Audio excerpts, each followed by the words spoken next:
ஒரு பெரிய மேடை, 1000 கண்கள். ஆனா அந்த பெண்ணின் நம்பிக்கை மட்டும் ஒரே ஒரு உயிரில் இருந்தது. அது அவளுடைய நாய், ப்ரூனோ. மக்கள் முன் பாட பயந்த மாயாவுக்கு தினமும் துணை நின்றது அவன்தான். அவள் அழுத நாட்களிலும், விட்டுவிட நினைத்த நேரங்களிலும் அமைதியாக அவள் பக்கத்தில் இருந்த ஒரே நண்பன். இன்று அந்த சேம் நாய் அவளின் பிக்கஸ்ட் ஸ்டேஜ் பெர்ஃபார்மன்ஸை பார்த்து கொண்டிருந்தது.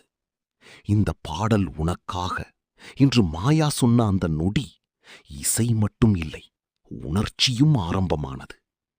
மாயா பாட ப்ரூனோவும் அவளுடன் சேர்ந்து ஊளையிட்டது. அந்த நொடியில் கிரவுடு கைத்தட்டவில்லை மட்டும் இல்லை, ஒரு நட்பை கொண்டாடியது. ஏனா சில நேரங்களில் நம்மை நம்புற ஒரு உயிர் இருந்தாலே போதும். அது